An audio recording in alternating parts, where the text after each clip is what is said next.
Granny women of Appalachia were the one thing that kept the families of Appalachia going. They kept the little ones while Ma kept the gardens and a few outdoor chores. Ma would cook the meals and do the laundry and so on. Granny would teach the girls to sew and knit and how to take care of babies. Also, she would pass on her knowledge of plants and herbs to heal wounds and cure sickness. She learned the very same things from her ancestors. She wanted to keep the traditions and knowledge alive. Today's video is part 4 in our series of historic Appalachian photos never seen before. This one is in honor of our grannies. So sit back, relax, and let's get into it. Appalachia, the mountains are like no other. From its rigid terrain, beautiful wildlife, to the people that live their lives here, to the strange, unexplained stories that folks share. Join me while I share this amazing place, one story at a time.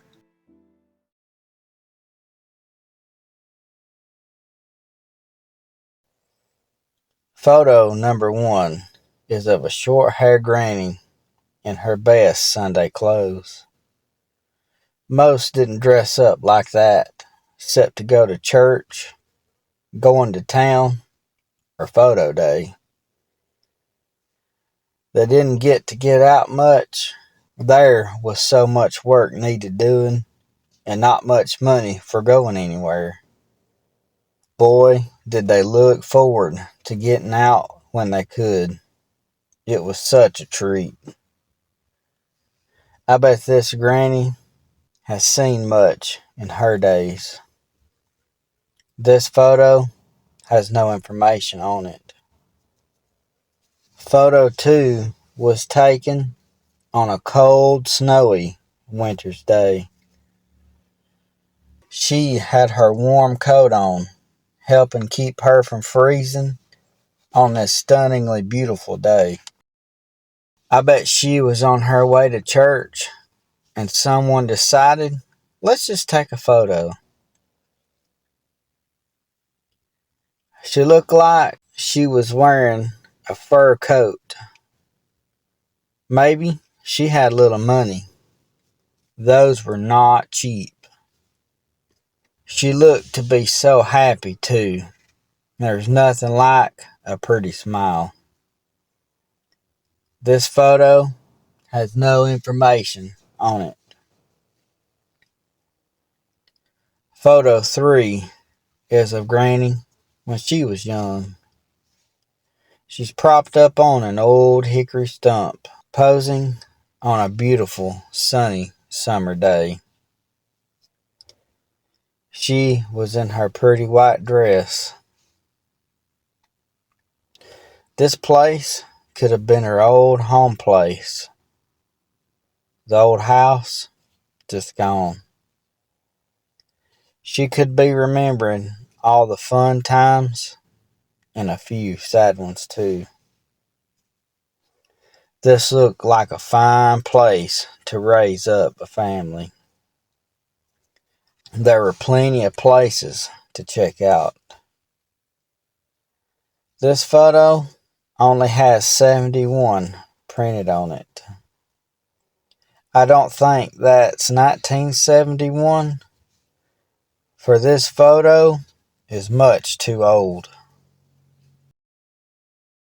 Photo number 4 is of Granny and Grandpa, two inseparable people, together till the end.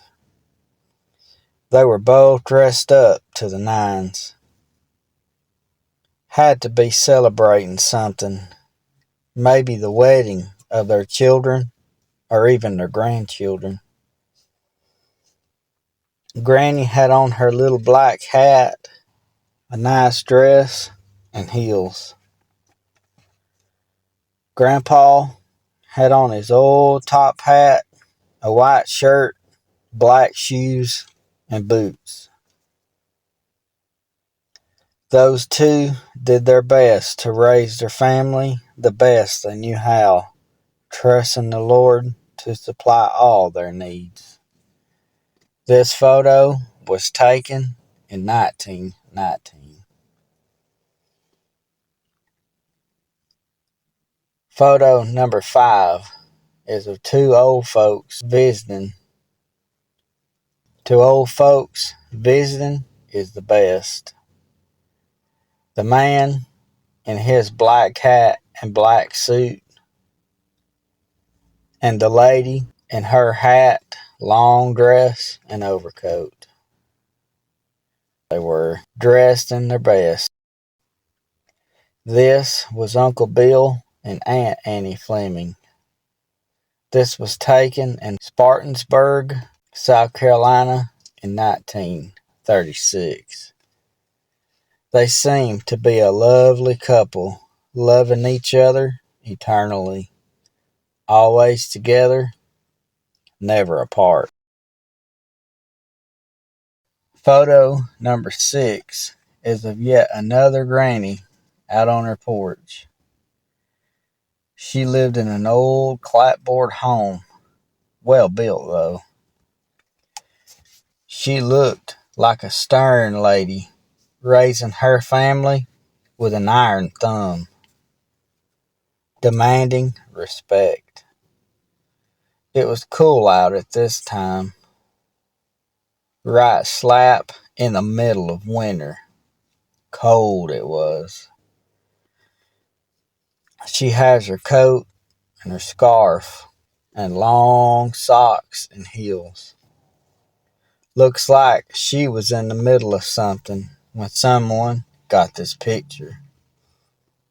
This photo was taken in Washington, D.C., January the 5th, 1926.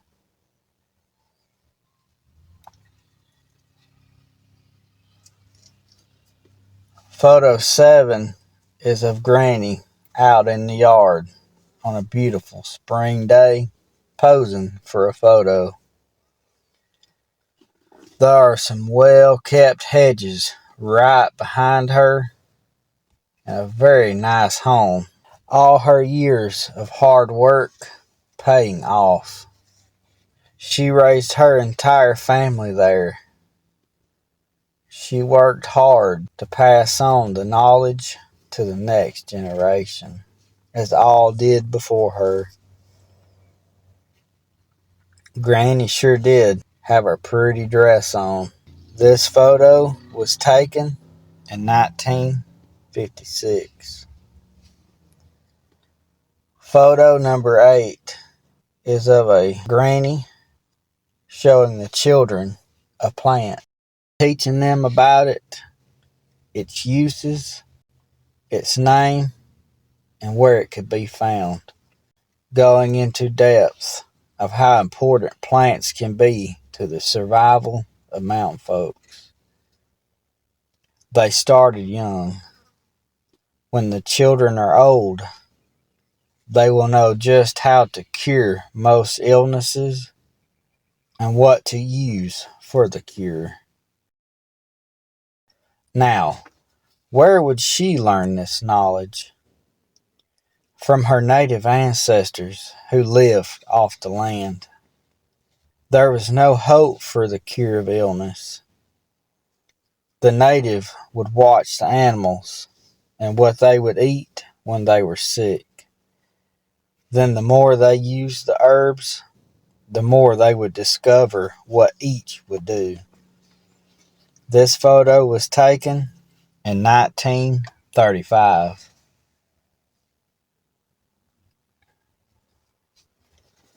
Photo number 9 is of a mother and her daughter, both dressed in their Sunday best. They were visiting, going to see Granny and Grandpa and the cousins and the whole family. Sometimes you would have to move where the money was just to make it. This separated families, but it was necessary sometimes just to make it. This photo was taken in 1941, and it says, "Mother and me, vacation, 1941. Photo number 10 shows Granny and her friends.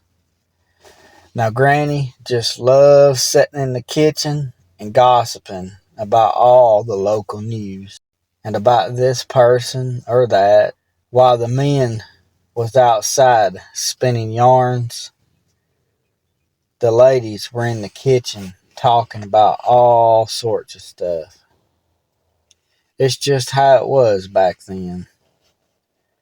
They also loved to sew quilts while gossiping. There were literally thousands made in the kitchens, while all the old grannies were just talking up a storm, spreading the local news. This photo says that the First Lady's name was Elizabeth Shock. The middle lady was Miriam Eason, and the last lady was Arlene Grady. This photo was taken in 1914. Last but not least, photo 11 is of Granny and her friend outside the house in front of a hydrangea flowers. Granny was sure enough proud of it. Just look at her smile. Granny loved nothing more than working her flowers, making the house beautiful season long. Looks like a beautiful sunny summer day. I myself love flowers that make each home so unique. A story of the family that lives there. Grannies would have so many different flowers. Each one usually had a unique story of where she would get it from. Her mother gave her this one, her aunt another, Uncle Henry gave her this one.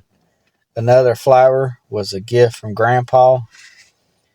Even one time, she went to a long forgotten home play site and dug up a flower and brought it home to enjoy, as the past owner did years ago. This photo was taken July 1947.